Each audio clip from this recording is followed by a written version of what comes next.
எப்பயுமே ஒரே வகையான பொடி சாப்பிட்டு போர் அடிக்குதா உங்களுக்கு? கவலையே படாதீங்க. இந்த வீடியோவில் நான் சொல்கிறேன் 6 நாளைக்கு 6 வகையான டேஸ்டியான பொடியை எப்படி சட்டுன்னு செய்கிறதுன்னு பார்க்கலாமா? வாங்க. இட்லி பொடி எப்படி செய்யுதுன்னு பார்க்கலாமா? ஒரு கடாயில் 1 ஸ்பூன் உளுந்தை ஆட் பண்ணி சிம்மில் வச்சு நல்லா வறுத்து எடுத்துக்கோங்க. 1 ஸ்பூன் கடலைப்பருப்பையும் இதில் ஆட் பண்ணி நல்லா மிக்ஸ் பண்ணி விட்டுட்டு கொஞ்சமாக பொட்டுக்கல்லையும் இதில் ஆட் பண்ணி நல்லா மிக்ஸ் பண்ணி விட்டுக்கோங்க. இது எல்லாமே சிம்மில் வச்சே பண்ணிக்கோங்க. இப்போ 2 வரமிளகாயும் சேர்த்திக்கோங்க. கொஞ்சமாக கருவேப்பிலையும் இதில் சேர்த்திட்டு தேவையான அளவுக்கு உப்பையும் இதில் ஆட் பண்ணிக்கோங்க. கொஞ்சமாக பெருங்காயத்தூளையும் இதில் ஆட் பண்ணி நல்லா மிக்ஸ் பண்ணி விட்டுக்கோங்க. மிக்ஸ் பண்ணி எடுத்து வச்சுக்கோங்க. அது ஒரு பிளேட்டில் ட்ரான்ஸ்ஃபர் பண்ணி 5 நிமிஷம் நல்லா ஆறுனதுக்கப்புறமா மிக்ஸி ஜாரில் மாற்றி நல்லா கொரன்னு அரைச்சி ஒரு கப்பில் எடுத்து வச்சு பார்த்தீங்கன்னா நமக்கு சுவையான இட்லி பொடி ரெடி. கருவேப்பில்லை பொடி எப்படி செய்யுதுன்னு பார்க்கலாமா? ஒரு கடாயில் 1 ஸ்பூன் பருப்பையும் இதில் ஆட் பண்ணிக்கோங்க. கொஞ்சமாக பொட்டுக்கடலை, கொஞ்சமாக சீரகம், கொஞ்சமாக மிளகையும் இதில் ஆட் பண்ணி நல்லா மிக்ஸ் பண்ணி விட்டுட்டு தேவையான அளவுக்கு உப்பையும் இதில் போட்டுட்டு கொஞ்சமாக பெருங்காயத்தூளையும் இதில் ஆட் பண்ணிக்கோங்க. 2 வரமிளகாயும் இதில் சேர்த்திட்டு கொஞ்சமாக புளியும் இதில் சேர்த்திக்கோங்க. இது எல்லாமே போட்டு நல்லா மிக்ஸ் பண்ணி விட்டுக்கோங்க. இப்போ ஒரு கையளவுக்கு கருவேப்பிலையும் இதில் ஆட் பண்ணி நல்லா மிக்ஸ் பண்ணி விட்டுக்கோங்க. இது எல்லாமே நல்லா சிம்மில் வச்சே மிக்ஸ் பண்ணி எடுத்துக்கோங்க. அது ஒரு பிளேட்டில் ட்ரான்ஸ்ஃபர் பண்ணி ஒரு 5 நிமிஷம் நல்லா ஆறுனதுக்கப்புறமா ஒரு மிக்ஸி ஜாரில் மாற்றி நல்லா கொரன்னு அரைச்சி ஒரு பவுலில் எடுத்து வச்சு பார்த்தீங்கன்னா நமக்கு சுவையான கருவேப்பிலை பொடி ரெடி. ஆந்திரா பருப்பு பொடி எப்படி செய்யுதுன்னு பார்க்கலாமா? ஒரு கடாயில் 1 ஸ்பூன் துவரம் பருப்பு, 1 ஸ்பூன் பாசிப்பருப்பு, கொஞ்சமாக பொட்டுக்கல்லையும் இதில் ஆட் பண்ணிட்டு நல்லா சிம்மில் வச்சு நல்லா வறுத்து எடுத்துக்கோங்க. இப்போ கொஞ்சமாக சீரகத்தையும் இதில் ஆட் பண்ணிக்கலாம். ஒரு 4 வரமிளகாயும் இதில் போட்டுக்கோங்க. இது எல்லாமே போட்டு நல்லா மிக்ஸ் பண்ணி விட்டுக்கோங்க. மிக்ஸ் பண்ணதுக்கப்புறமா தேவையான அளவுக்கு உப்பையும் இதில் ஆட் பண்ணி கொஞ்சமாக பெருங்காயத்தூளையும் இதில் போட்டுக்கோங்க. ஒரு 5 பல் பூண்டையும் இதில் சேர்த்திட்டு கொஞ்சமாக கருவேப்பிலையும் இதில் போட்டுட்டு நல்லா மிக்ஸ் பண்ணி விட்டதுக்கப்புறமா இந்த மாதிரி கடாயிலே எடுத்து வச்சுக்கோங்க. இப்போ அது ஒரு பிளேட்டில் ட்ரான்ஸ்ஃபர் பண்ணி ஒரு 5 நிமிஷம் நல்லா ஆறுனதுக்கப்புறமா மிக்ஸி ஜாரில் நல்லா கொரன்னு அரைச்சி ஒரு பவுலில் எடுத்து வச்சு பார்த்தீங்கன்னா நமக்கு சுவையான ஆந்திரா பருப்பு பொடி ரெடி. பருப்பு பொடி எப்படி செய்யுதுன்னு பார்க்கலாமா?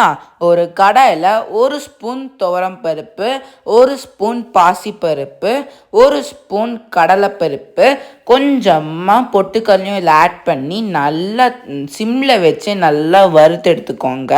வறுத்து எடுத்ததுக்கப்புறமா தேவையான அளவுக்கு உப்பு, கொஞ்சமாக பெருங்காயத்தூளையும் இதில் போட்டுக்கோங்க.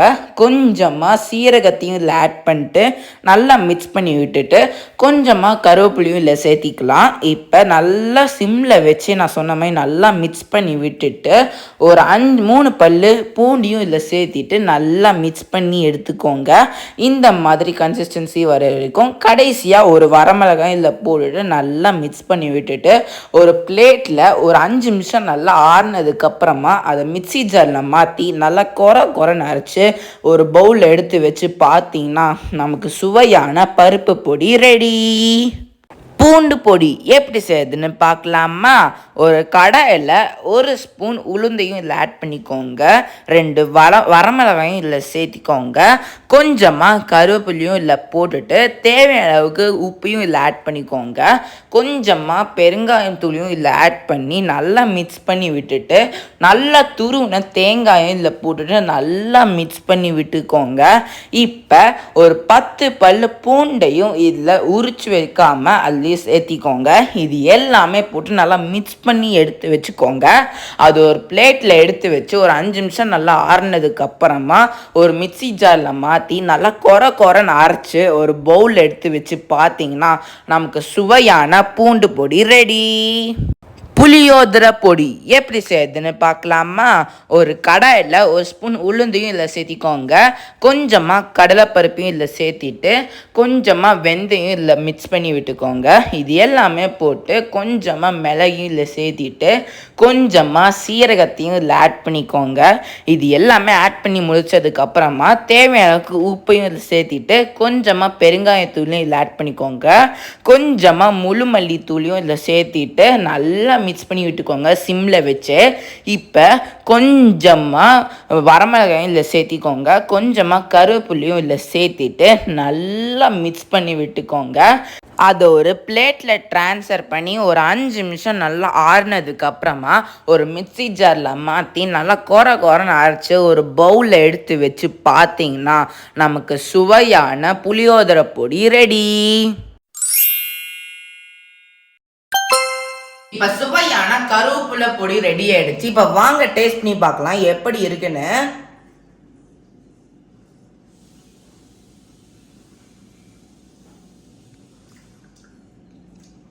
ரொம்பவே சுவையா இருக்குங்க. கருவேப்பிலை பொடி சுட சுட சாதத்துல போட்டு சாப்பிட்டீங்க ரொம்பவே அட்டகாசமா இருக்குங்க. கண்டிப்பா ட்ரை பண்ணி பாருங்க. இப்ப சுவையான பருப்பு பொடி ரெடி ஆயிடுச்சு. இப்ப வாங்க டேஸ்ட் பண்ணி பார்க்கலாம் எப்படி இருக்குன்னு.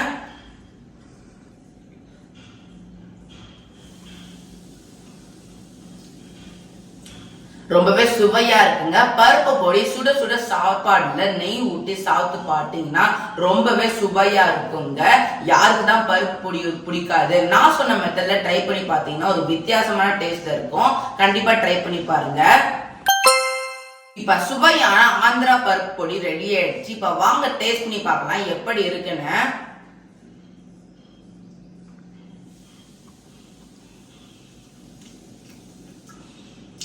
ரொம்ப காரசாரமா ஆந்திரா ஸ்டைல்ல இருக்குங்க. இதை நம்ம சாதத்துல போட்டு நல்லெண்ணெயை ஊட்டி சாப்பிட்டு பாத்தீங்கன்னா ஆந்திரா ஸ்டைல்ல ரொம்ப காரமா ரொம்ப சுவையா இருக்குங்க. நான் சொன்ன மெத்தட் ட்ரை பண்ணி பாத்தீங்கன்னா ஒரு வித்தியாசமான டேஸ்ட்ல இருக்கும். கண்டிப்பா ட்ரை பண்ணி பாருங்க.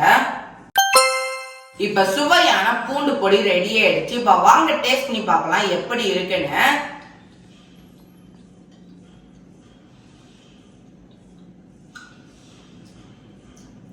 ரொம்பவே சுவையா இருக்குங்க. பூண்டு பொடி சுட சுட சாதத்துல போட்டு சாப்பிட்டீங்கன்னா ரொம்பவே சுவையா இருக்குங்க. நான் சொன்ன மெத்தட் ட்ரை பண்ணி பாருங்க. ஒரு வித்தியாசமான டேஸ்ட்ல இருக்கும். கண்டிப்பா ட்ரை பண்ணி பாருங்க. சுவையான புளியோதரை பொடி ரெடி ஆயிடுச்சு. இப்ப வாங்க டேஸ்ட் பண்ணி பார்க்கலாம் எப்படி இருக்குன்னு.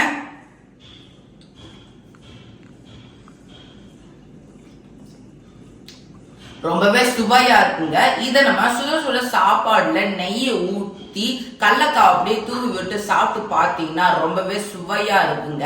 நான் சொன்ன மெத்தட்ல ட்ரை பண்ணி பாருங்க. ஒரு வித்தியாசமான டேஸ்ட்ல இருக்கும். அது மட்டும் இல்லாம இது நம்ம ஃப்ரிட்ஜுக்குள்ள வச்சாலும் 6 மாசத்துக்கு வாசனை கூட போகாம அப்படி இருக்குங்க. கண்டிப்பா ட்ரை பண்ணி பாருங்க. சுவையான இட்லி பொடியை நீங்க தோசைக்கு இட்லிக்கு இது எல்லாத்துக்குமே நம்ம சாப்பிடலாம். அதுவும் கடலை நெய் எண்ணெய் அந்த மாதிரி எல்லாத்துலயும் நம்ம போட்டு சாப்பிட்டு பார்த்தீங்கன்னா ரொம்ப வித்தியாசமான டேஸ்ட்ல இருக்கும். இனிமேல் நீங்க கடையிலேயே வாங்க மாட்டீங்க, வீட்டிலேயே செய்ய ஆரம்பிச்சுப்பீங்க. இப்ப நான் சொன்னா 6 நாளைக்கு 6 வகையான டேஸ்டியான பொடிய உங்க வீட்டுல இருக்கவங்களுக்கு பெரியவங்களுக்கு சின்ன குழந்தைங்களுக்கு செஞ்சு கொடுத்து அசத்துங்க.